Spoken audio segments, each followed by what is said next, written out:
quickly over to Agri-EPI's Chief Operations Officer, Kirk Siderman-Wolter.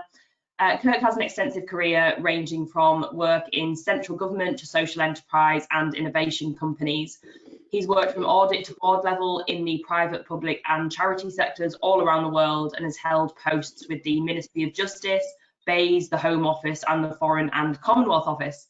A chartered accountant, he also holds an MBA from the London Business School and is a fellow of the Royal Society for Arts. His undergraduate degree is from the University of Guelph, Canada's largest agricultural university. So, Kirk, it's over to you. I can see that all our panelists are off of mute and your videos are turned on, so we're looking forward to hearing from you. Thanks, Cassie.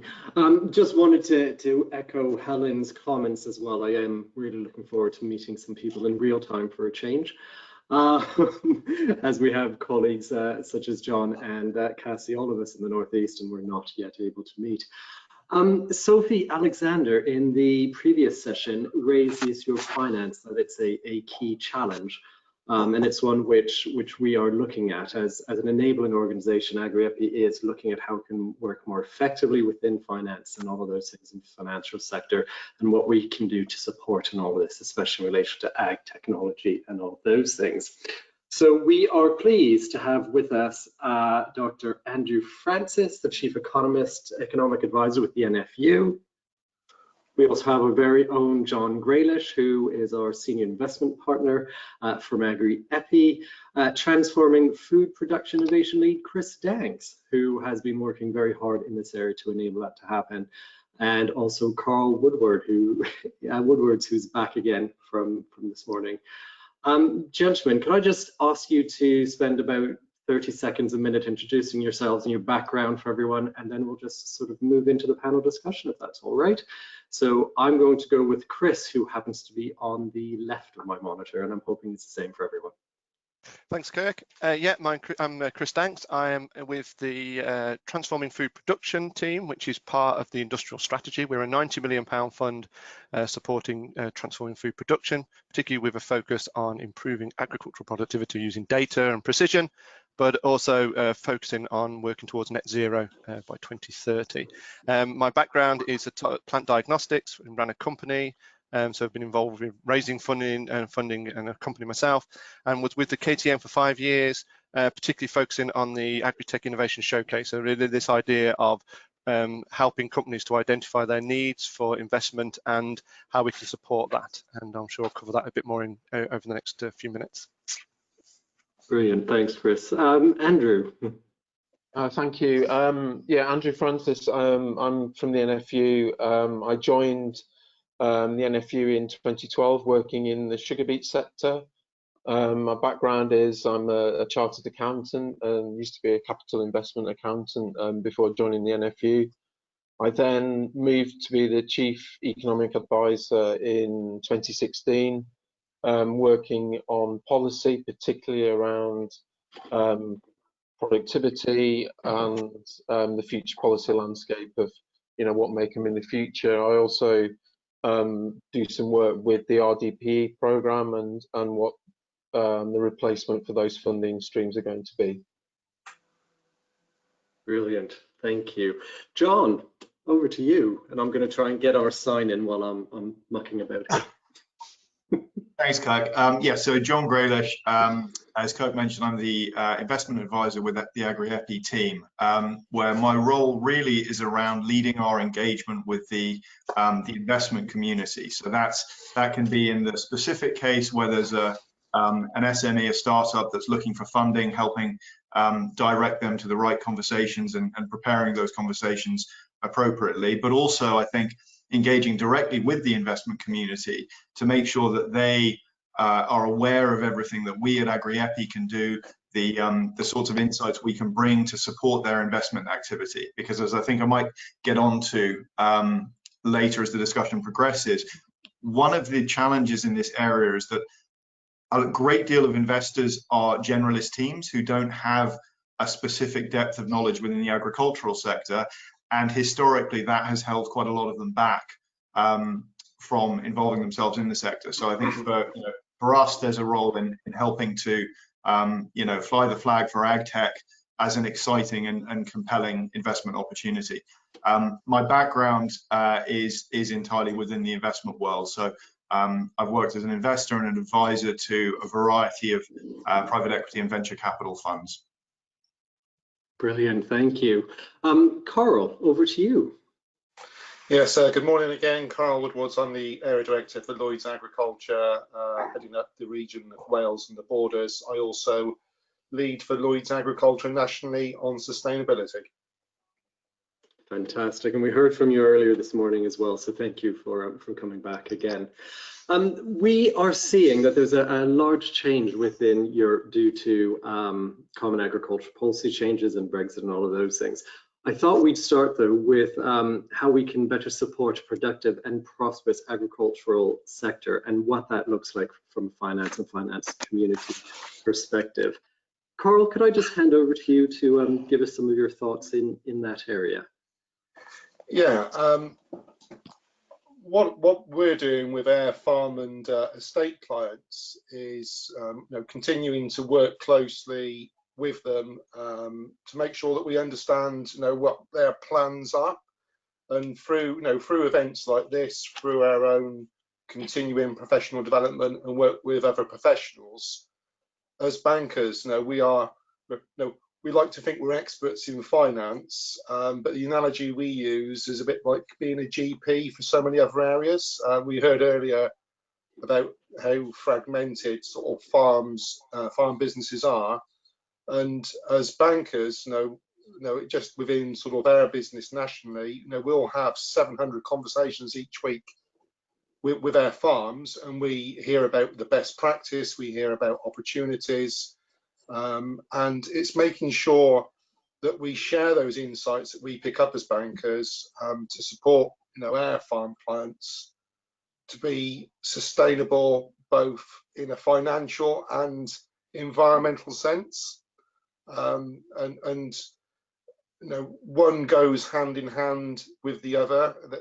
It won't work if we only focus on one thing, and as bankers we've got a pivotal role in that sort of conversation, and it's important that we learn and understand from the experts and also learn and understand what the best farmers are doing and be there to support each of our clients and help break down that feeling of remoteness or that they aren't integrated into this conversation. So that's just a bit of broader context about what we're trying to do to support the changes that are needed. And do you support directly on ag tech innovation as they innovate on farms and earlier stage innovation, or is that a later stage which you're doing? Yeah, so we're certainly involved, and we heard from Tom and Sophie earlier, around the challenges of getting the benefits from agri-tech. So our focus is working with the farmers, landowners, as opposed to the agri-tech organisations that are doing innovation. That's an area of expertise for other colleagues within Lloyds Banking Group. So we're live to what people are looking into. We're live to when it's working well for them, and when the conversation we had earlier of when it causes frustration. And of course, when farmers are ready to adopt and invest, it's important we understand the benefits and how the tech works, because often it's going to be capital intensive and they will need to borrow money to finance that. So our understanding of these technologies and emerging technologies is crucial. We haven't done too many financial applications for drones because they're not hugely expensive, but as we scale up, and the same with robots, farmers will need to think how they fund them, and they will need to talk about that funding cost with the banks. Chris, listening to Carl, what is the role of Innovate in all of this, and how are you helping to get the technology to the farmers and helping them to actually understand which is the best technology to be adopting and then bringing to market for them? I think the role of UKRI and Innovate particularly is about supporting the companies that are trying to innovate with innovation as part of their main business plan. That could be established companies that are wanting to innovate to add to their portfolio of things, but particularly new companies, new technologies that are looking for the sector, and specifically technologies, as was touched on in one of the earlier sessions, technologies that are coming from other sectors that could have a massive impact in agriculture. Particularly data, sensors, things like that, where there's great opportunities then to look at into agriculture. I think where the Innovate funding particularly has been so important is it's all about the risk. It's all about de-risking. We want to fund projects that have risk, but of course we want them to succeed, but we know realistically not all technologies can succeed. So it's part of it is funding the risk, but as was touched on in the earlier session as well, one of the things that the Transforming Food Production team is focused as a challenge. It's part of the industrial challenge. It's all right developing technologies, but if we don't focus on what we call the technology in practice, so demonstrating it on farm, demonstrating it to end users, getting end users involved, then the reality is technologies don't get adopted quick enough, companies run out of money, and they either end up becoming serial innovators with never actually commercializing anything. And that's not what we want for the UK. What we want to see is innovations going from feasibility right the way through technical development onto the market and building value into that company. And building that company, not just for the opportunities that they have to sort of provide that technology in the UK, but a global opportunity. Agriculture is a global market, and therefore the technologies that we're looking to develop should have a global opportunity. And one thing which really links this session particularly is Innovate funding is great at funding grants, grant support, running innovations. In all the time that I've worked in the sector and all the time I'm with the KTN and elements of that, all those companies, the only companies that can ever succeed are the ones that will use that funding to leverage private investment. Because without private investment, unfortunately, there just isn't enough money in the system. Just to give you an example, we might do a funding call that has £10 million worth of grants available. It is not unusual to be getting applications that could be valued at £100, £110 million fighting for a £10 million slice of cake. That means the opportunities are there, the businesses are there, and the only way to bring in more money into the system and for investment is to engage with the investment community and make sure they understand and can see the value of agri-tech on a wider aspect. And that's something we're focusing a lot on. And with the challenges come opportunities, and a global opportunity clearly at the moment for agriculture. John, that seems like a very nice segue into risk, which is part of your remit, and also into private sector investment and all of those things. Is there a way that we can link sort of this transformative technology and the more traditional banking approach to make sure that we can support farmers in a more effective manner across the innovation divide?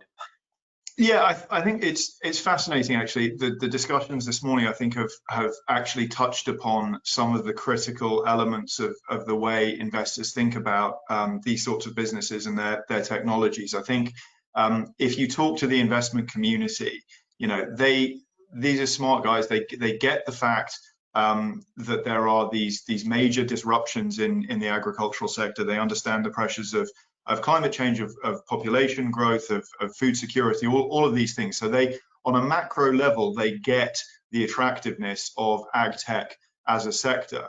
I think what has been difficult thus far, at least, is that partly they, as I said earlier, they're not necessarily specialists in this sector, and therefore they're understandably cautious about putting large sums at risk in a sector they feel they don't have the expertise in. But there's also, let's be blunt about it, there is also a concern within the investor community that the agricultural sector is slow to adopt technologies, and that they may back a great tech company, but they find it hard to convince themselves that tech company is actually going to get traction in a realistic time frame for them. So I think that's where some of the discussion earlier around making sure that these tech businesses are supported in partnering with end users as early as possible is absolutely critical, because that helps give the investors a greater level of credibility in terms of the fact that this investment will actually get traction quite quickly. So I think for me, it's really about making sure that none of these discussions happen in isolation. We need grant funding is critical, particularly at the earliest stages of tech development. The kind of stuff that Chris and his colleagues are working on now, where that is taken a little bit further and that grant funding is leveraged to multiply out to private capital is critical. I think the role that that farmers and individual clusters, major stakeholders within the supply chain can all play in shaping the nature of the collaboration, but also critically in giving the investors comforts that that these investments are ones that would satisfy their investment criteria in the same way that all the kind of fintech software deals that they're used to doing and seeing do as well. So I think for me, it's around making sure that all of those stakeholders across the supply chain, across government, across ag specialists, agronomists, etc., are all brought together to unlock what really is an increasing level of private capital appetite for this sector. Andrew, that kind of brings us around to you. Is this a policy discussion? Is this where we need to unlock and change the agricultural policy across the patch to enable better discussions and better risk transfer and all of those things? Or is it just something where agriculture, coming from a coastal farming family, having studied agriculture and food, I put my hands up, we might be a bit slow at times. Is it just something endemic with our industry and therefore we shouldn't actually bother? No, definitely. It's definitely a part of the whole policy landscape. I think we're all aware of the risks that agriculture is facing, in particular, the reduction in direct payments from 2021, and that leaves a gap. And I think what the NFU is looking for is, guidance and funding from government in terms of what does that future policy look like in terms of productivity grant funding, for example.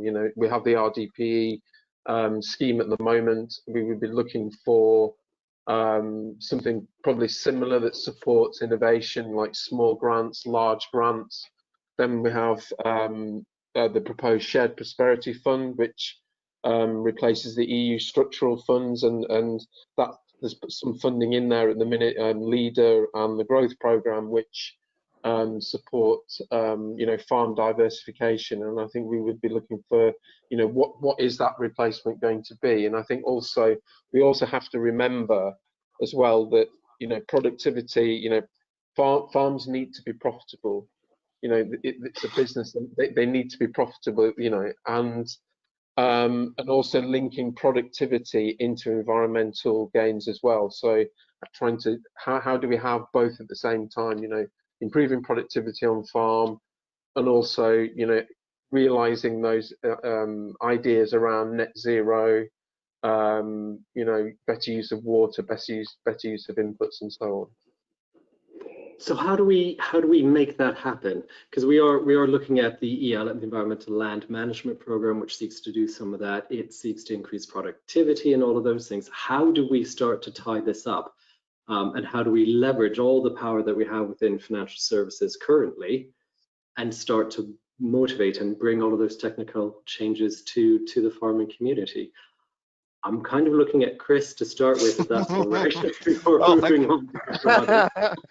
If only we knew. It's such a big area, and obviously a lot of the sessions that you're covering. I think from my perspective, I think when I've been talking to investors, particularly, it's important that we understand what they're looking for. We can get hooked up on technologies and trying to convince, I've sat through so many investment pitches about the technologies that are going to change the world, but there's not enough evidence to prove that. And I think one of the things we've touched on a lot in the sessions previously is, profitability on farm and using an ROI of any technology. Why would you buy it if you're not going to get an ROI? You don't even have to use that phrase. Is a farmer going to get value? I think one of the previous speakers said, if you get a technology and it doesn't work in the first week, you bin it. Quite, because you haven't got time. You haven't got that sort of aspect. So that element of it is, and a phrase that I use a lot and see a lot, and our sector is probably struggled from, is investor readiness. So we have a lot of companies that have been supported through lots of different, from the TSB Innovate UK funding right the way through, to get companies with technology. But are they really the companies? Are they ready for investment? Are they ready to scale and grow? We don't put enough focus onto that, and we're trying to do a bit more of that with Transforming Food to try and give the companies support. Often you'll find the technology is the founder, the CEO, the CFO, the COO, and it can't be. You know, a company needs to grow. There's some brilliant companies in the UK. I mean, I'll just use one as an example, Hummingbird. And when you see how they present, it's because the CEO is from a financial interest. He's looking at it from an investor's perspective.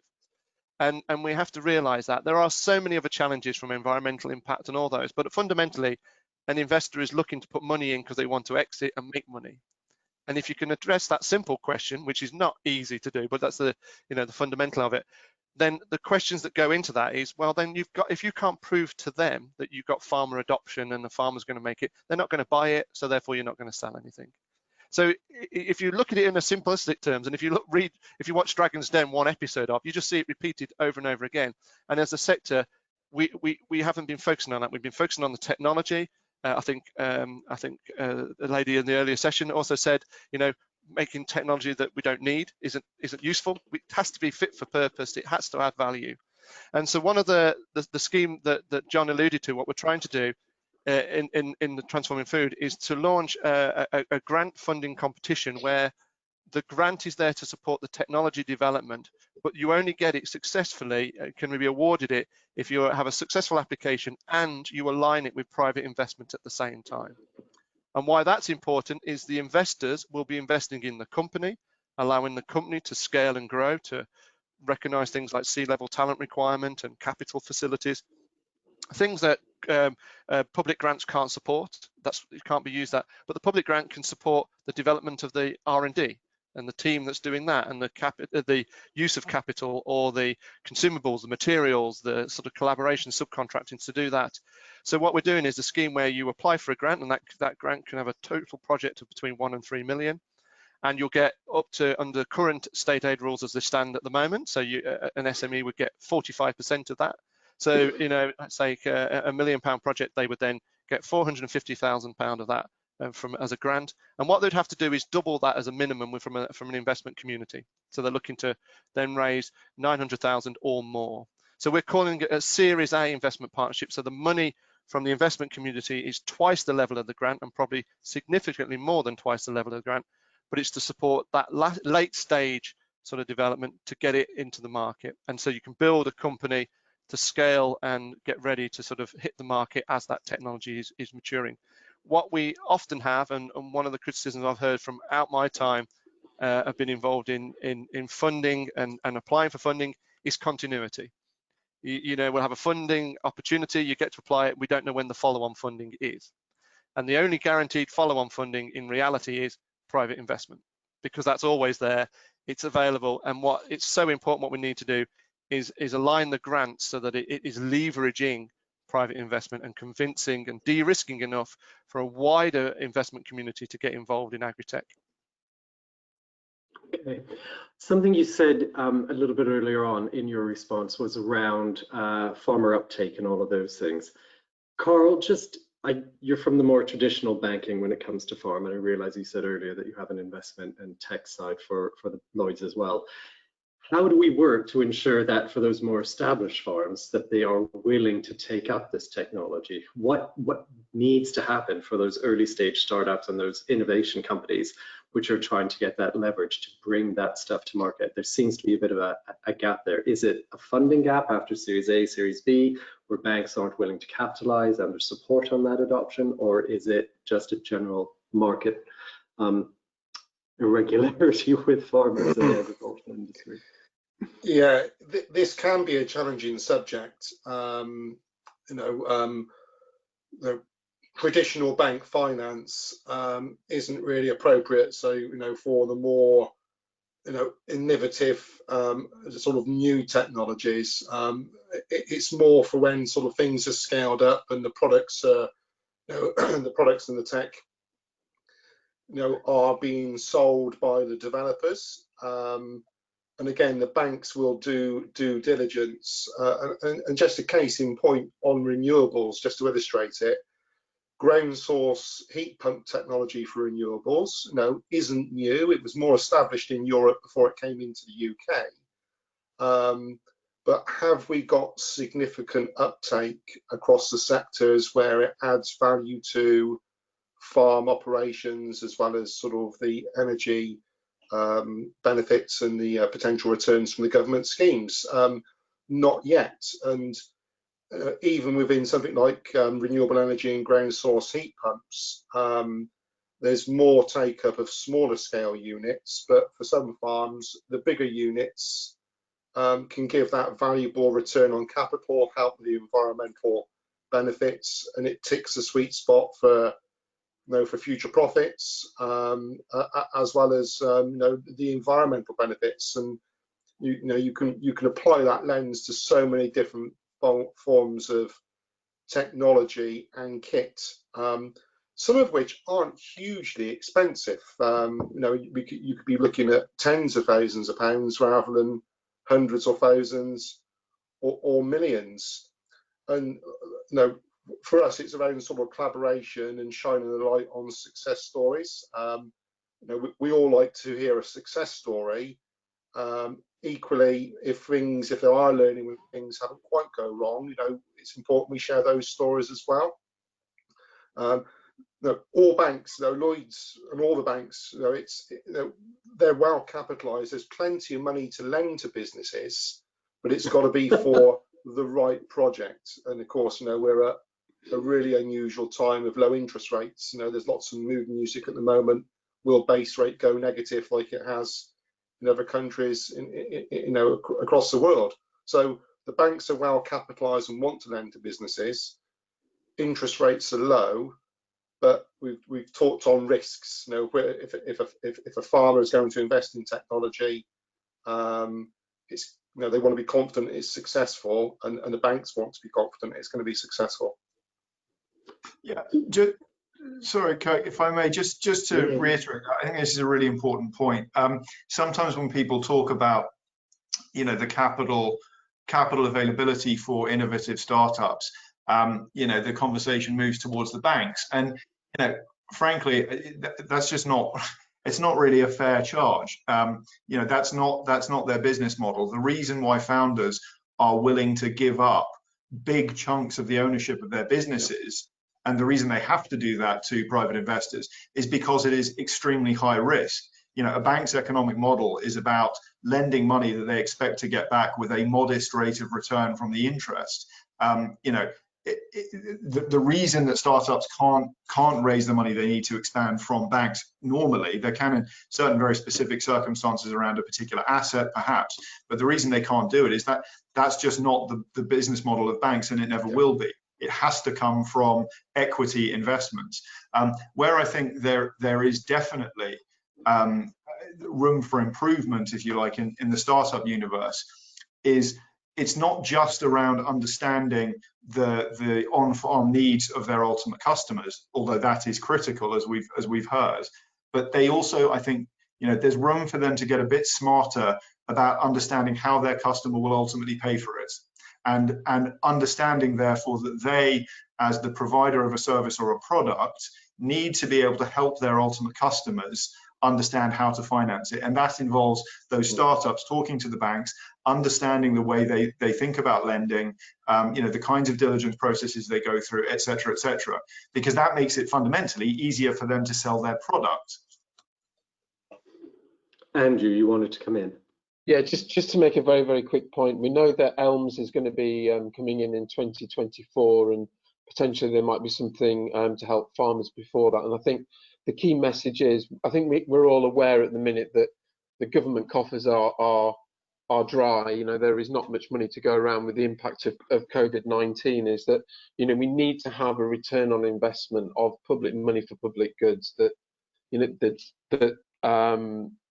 has to be an evidence base behind it to support that in order to provide a return on investment. That's all. That was just a quick point. So how do we go about getting that evidence base? Because that return on investment would be useful for farmers because they'll be doing the investments. It'd be useful for government because they'll see where their funds have sparked in as we heard from Chris with the grants and the Series A. How do we go about helping them get that evidence, and how do we go about ensuring that that leads to product, technological change, which leads to the productivity changes?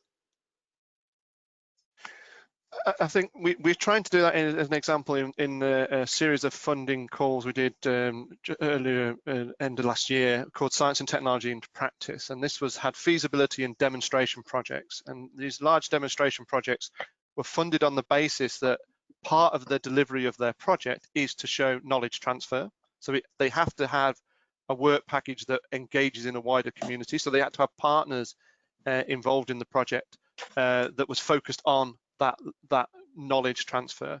And the other part that was very key on it, and again has been touched on several times, was not just the technological aspect, but it was the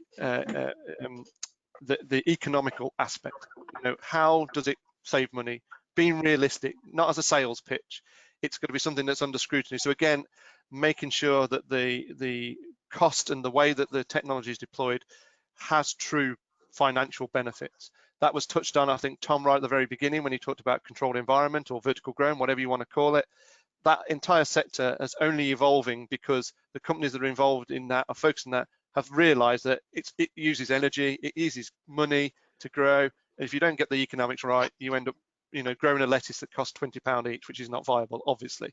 So that economic modeling is absolutely key, and it's again often hasn't been done. And I think what we're trying to see and using sort of grant funding to do for that, exactly as Andrew said, for the public good, is to actually force those projects to be able to present those findings. Now, if it was just a company that's got it, they'll share what they want to use to sell the product, obviously. What we want to see is information that's broader shared to the wider community so that people can see different technologies and how they compare.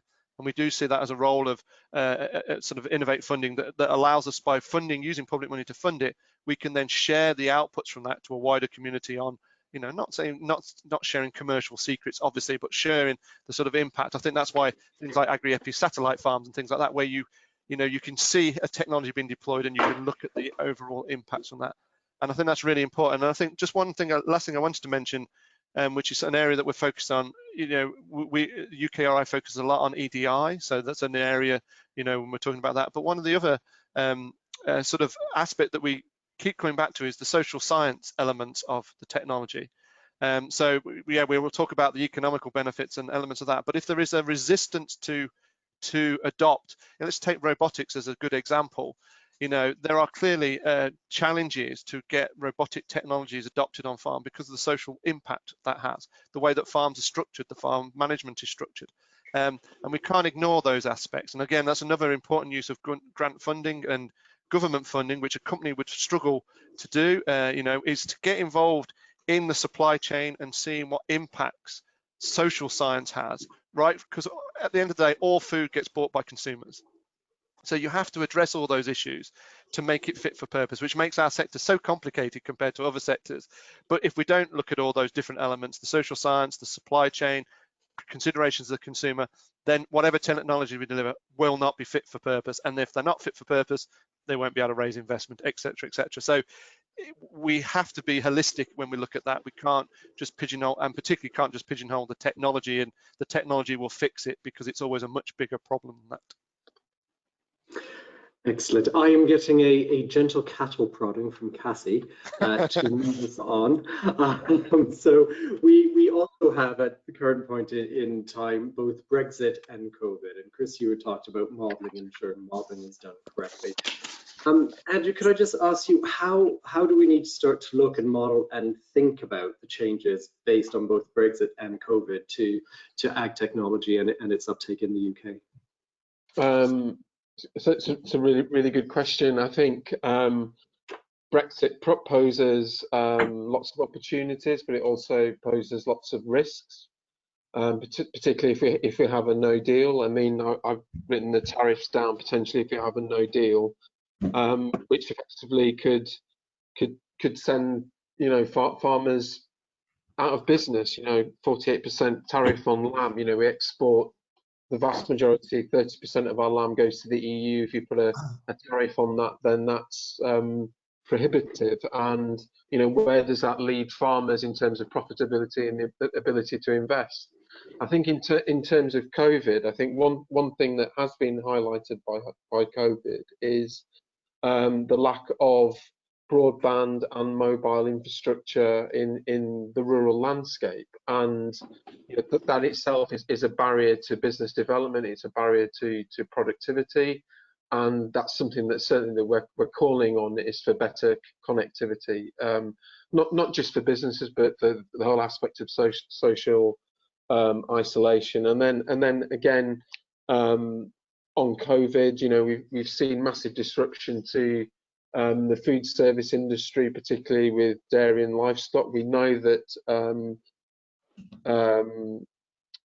the food service, that people's consumer choices have changed, and we don't know what's going to happen going forward. So, how is a farmer who's ultimately right down at the bottom of the end of the supply chain, who's the price taker, not the price maker, going to adapt in such an uncertain policy, not policy landscape, in certain of a political or COVID-19 landscape? We just don't know what's going to happen in the future. Christmas is coming up, and I think those are the big risks, that if farmers don't have that kind of certainty, how are they supposed to invest in R&D, in agri-tech and so forth? Carl, what are Lloyds doing? We heard that you guys are capital rich and you're willing to support farmers through this. What is your approach on the Brexit and COVID impacts on the farmers and their ability to invest? Yeah, so we've been having deep and ongoing conversations with our farm clients about what the impacts are for them. So Brexit was on the agenda, and then COVID came along and was another huge disruption that was unprecedented. And risk management conversations is what we do as bankers. And we've had to really think about how we make sure they're productive conversations with our clients, because you can't, you have to work with these changes. We don't know what the next big challenge will be, and we're still waiting for certainty on where we end up post COVID and post a trade deal. Farmers are resilient. They've been in business for generations. It's one of our oldest industries, and there have been these times, as we look back in our history as a country and as a sector, when we've had significant challenges. And farming is here, it's evolved, and it will still be here in tens or hundreds of years. And let's all hope that it will be, but it will change. And even through sort of COVID, with the challenges there, we've still seen some of our farmers look to the future to think, what can they do to make sure their farm business is resilient, and to grow, and that growth will need funding. And there are farmers that are out there and are confident to do that, but it's got to be in a way that sort of, as we touched on earlier, gives them confidence on return of capital, because loans have to be paid back. Andrew might know the statistics as well, but anecdotally, within Lloyds, sort of 40% of farmers have taken advantage of the bounce back loan scheme. Some of them, it's for cash flow reasons, and they'll probably pay it back in 12 months' time. But for others, it's gone in to plug a major hole in their finances because of disruption linked to who their buyers are. We heard about the impact from the food service sector going into shutdown. So looking at cash and what returns each farmer can do is absolutely critical.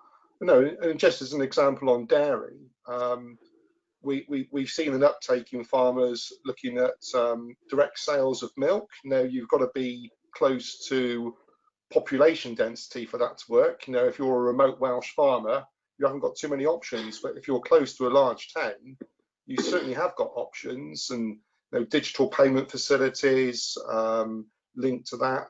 Making sure that you've got efficient technology that works with that kit.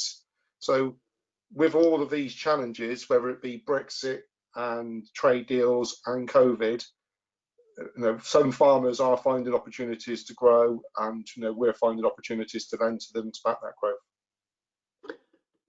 Thank you. John, we're looking at impact investing within Agri-EPI, and I know you're part of a farming family. How has Brexit and COVID impacted how we're viewing that gap between where Chris is and where Carl is, and how are you impacted by the type of technology we're looking at? I think this is a really interesting one, and the answer is a little frustrating, which is I think if you look specifically at ag tech and the development of innovative ag tech businesses and their prospects, the simple truth is I think there is an argument that both with COVID and Brexit, there is a strong possibility, no more, but a strong possibility that long term both will actually be helpful. The problem is that in the short term, they are both incredibly unhelpful. Because if you look at, if you look at COVID, if you look at Brexit even, the macroeconomic impacts of those things mean that, A, farmers have less cash to invest in new technologies, consumers have less cash to pay for the items they buy at the supermarket, so that causes a price dynamic problem. Supply chains are squeezed, investors are more cautious, and so you have all of those impediments in the system. Having said that, if you step back from that immediate pain, I think there is a clear argument that both with COVID and Brexit, it has refocused society's view, if you like, on the criticality of agriculture, the criticality of the supply chain, of food security. There may be regulatory freedoms that emerge from Brexit. Who knows? But the point is, on the long term, actually, these impacts make the case for ag tech being an investable space much more powerfully than would have been the case a year ago. The difficulty is around getting over that initial hump where cash is a little bit more scarce. Now, the benefit for these early stage businesses is that unlike buyout investing, where people are looking to exit their businesses 3 to 5 years down the line after the investment, in venture capital, it's necessarily, at least normally, a longer term investment. And therefore, if you as an investor are looking to back someone, you're looking to back them probably over a 10-year horizon. And so actually, a trend which is going to create short-term volatility and disruption is okay, as long as you believe that the longer-term trends underpinning that 10-year horizon are supportive. And so that's where I'm cautiously optimistic, because it's certainly the case that if you talk to investors, they are looking more actively at the ag tech space this year than they were last year. Part of that is to do with the impact of COVID and the potential fallout of Brexit. So, I think, as I say, it's a slightly frustrating answer that, yeah, it's going to be great for innovative SMEs, but just not yet. It's the sort of St. Augustine line. But I think fundamentally, it can be harnessed in a positive way over the medium to long term. No, I think that's quite encouraging. Although I like that Carl had mentioned about remote Welsh farmers, which feels a bit like the regulatory lockdown we're in the northeast at the minute, which enables us to go out and get our lockdown locked, Sean, and all of those things. So, Cassie, I've noticed that you let everyone know that you might need a couple more minutes. I'm conscious we've just gone over, and also being Scandinavian, I'm quite time critical. Do we have an extra minute or two for everyone to wrap up and give us final views, or do we need to hand over to you right away? I'm pretty sure you can go through for another sort of 2 minutes till 11:35, 36 will be fine, Kirk. Brilliant, thank you. Gentlemen, over to the four of you. Any final views or comments around all of the investment stuff? There's quite a bit that I know we're going to take away. Yeah, I just wanted to add on to John's comment. I mean, one thing that's been fascinating, we've been putting a pool of investors for this Series A competition, and what's fascinating is one of the difficulty bits about transforming food or agriculture or agri-tech is this massive broad nature that covers, which is very difficult to understand for anybody, you know, to do that. But what that also provides is a great opportunity, because there is huge different ways to invest in across that as a sector, you know, from a technology, sensor, AI, data sort of aspect. You've got, you know, diversity from, you know, salmon production in Scotland right the way to, you know, horticulture down in the south, you know, from vegan foods, from novel proteins, all fit into food production.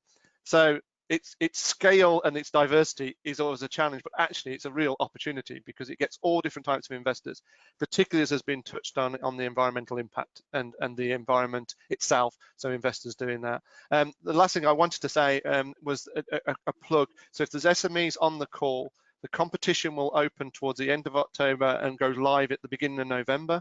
And this is for companies that have got late stage technologies who want to use a grant and then align private investment through one of the lead investors that we have, that will be will be announced towards the end of October. But obviously with Series A deals, they're quite large deals, so that will any investors that might be on the call, there's a great opportunity then to syndicate with those leads to help invest in those companies. So that's a plug specifically for that competition that comes at the end of October and November, and a great opportunity for SMEs to sort of leverage grant funding whilst then going into serious discussions with VCs to align a Series A investment at the same time. I think that's a wonderful plug, and thanks for that, Chris. And being an organization that technically de-risks and all of that, we'd be happy to support as well. Carl, any last thoughts and words from you to everyone? I'll go back to the importance of communication and collaboration. You know, the expertise just on this panel and the other speakers is fantastic, and we've got a duty of sharing what we learn and our own expertise with the business owners, with the farmers, with the tech specialists, you know, and to make sure that we encourage people and share our own networks to tap into those networks.